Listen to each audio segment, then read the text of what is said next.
Halo, perkenalkan nama saya Liani Margareta.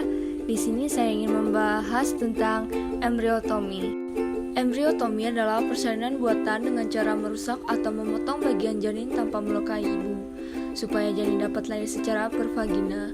Tujuannya adalah memperkecil ukuran kepala, memperkecil bahu, memperkecil volume rongga dada atau perut pada janin mati. Indikasinya adalah janin mati, ibu dalam keadaan bahaya maternal distress, janin mati yang tak mungkin lahir spontan per vagina, janin dengan kelainan kongenital misalnya hidrofetalis dan hidrocephalus. Jenis-jenis tindakan: 1. Kraniotomi, 2. Dekapitasi, 3. Kaleodotomi, 4. Eviscerasi, 5. Spondylotomi, 6. Punksi. Kraniotomi adalah tindakan untuk memperkecil ukuran kepala janin dengan cara memberi lubang atau mengeluarkan isi tengkorak, sehingga janin dapat dilahirkan per vagina. Tindakan kraniotomi biasanya disusul dengan ekstraksi kepala dengan menggunakan cranioclass, sehingga tindakan ini lazim disebut sebagai tindakan perforasi dan kranioklasi. Tempat untuk melakukan perforasi adalah fontanella mayor atau minor, sutura tulang kepala, mulut, orbital, foramen magnum pada aftercoming head, tempat lain yang dapat dicapai. Alat yang dipakai adalah 1. Pisau bedah, 2. Perforator Simpson, 3. cunam bor, 4. cunam Mausseus. Teknik perforasi adalah ibu dalam posisi litomi, tangan kiri operator diletakkan di antara kepala janin dan bagian sifisis menghadap ke bawah. Asisten melakukan fiksasi kepala janin dari luar di atas sifisis. Dibuat inisis dengan pisau untuk tempat masuk perforator nagle. Operator nagle dalam keadaan tertutup dimasukkan melalui jalan lahir dengan lengkungan di atas dilindungi telapak tangan kiri. Ujung perforator dimasukkan ke dalam lubang pada kepala janin. Inisis di pelebaran dengan menyilangkan perforator.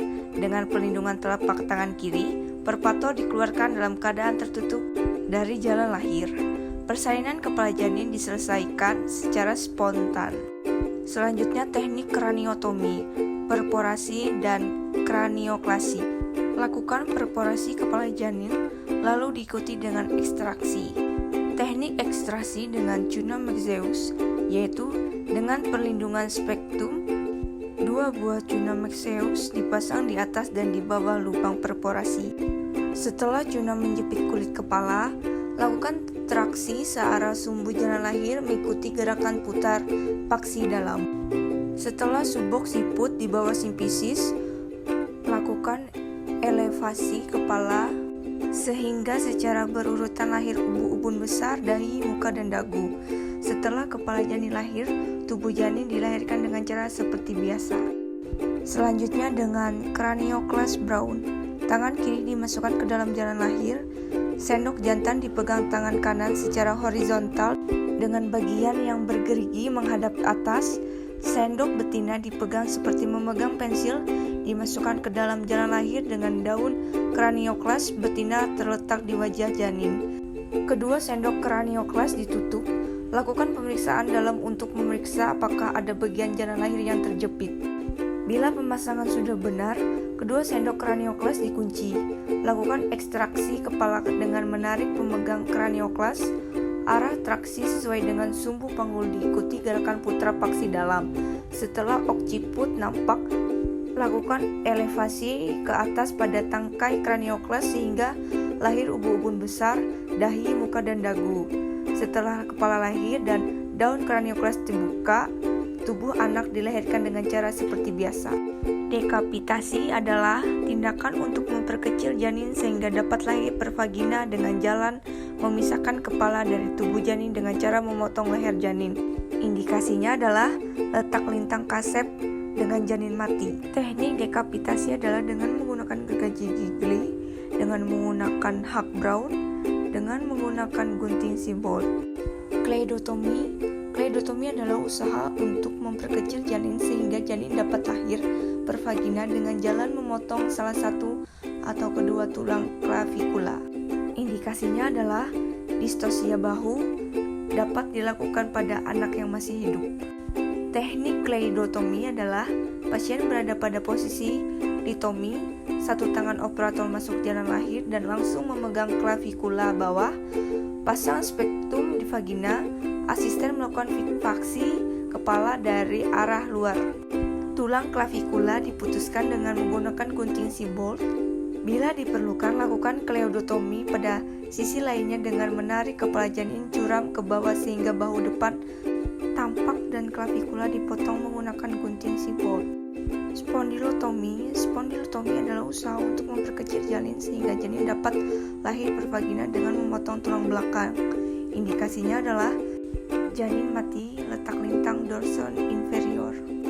Teknik spondylotomy adalah salah satu tangan penolong masuk ke dalam jalan lahir dengan gunting Siebold yang dilindungi tangan, ruas-ruas tulang belakang diputus.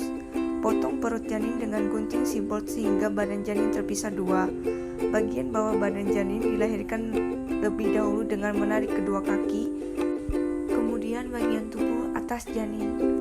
Selanjutnya adalah eviscerasi, usaha untuk memperkecil janin sehingga janin dapat lahir per vagina dengan jalan mengeluarkan isi abdomen dan toraks. Indikasinya adalah janin mati, letak lintang. Teknik eviscerasi adalah masukkan satu tangan ke dalam jalan lahir, ambil tangan janin dan dibawa keluar vagina, lengan janin ditarik ke dalam menjauhi perut janin, pasang spektum pada dinding vagina bawah, gunting dinding toraks atau abdomen hingga tembus. Dengan cunang abortus, keluarkan organ-organ viresa, badan janin dilahirkan dengan ekstraksi. Dan yang terakhir adalah pungsi. Pungsi adalah usaha untuk memperkecil janin sehingga janin dapat lahir per vagina dengan jalan mengeluarkan cairan dari kepala janin. Indikasinya adalah janin dengan hidrocephalus. Teknik pungsi adalah di dalam vagina dipasang spektum, kulit kepala dijepit dengan cunang filet. Suatu jarum fungsi spinal ukuran 16 atau 18 disambung pada alat suntik ditusukkan pada sutura atau ubun-ubun. Lakukan aspirasi sedikit untuk membuktikan benar tidaknya cairan otak yang keluar. Dengan keluarnya cairan otak, kepala janin akan mengecil dan dapat dilahirkan per vagina. Kepala janin dilahirkan dengan traksi Musseux. Komplikasi trauma jalan lahir berupa ruptur uteri, robekan serviks, robekan vagina atau robekan perineum, pendarahan akibat atonia uteri atau trauma jalan lahir, dan yang terakhir adalah infeksi akibat manipulasi yang dilakukan atau alat yang dimasukkan. Sekian penjelasan dari saya. Mohon maaf bila ada salah kata. Saya ucapkan terima kasih.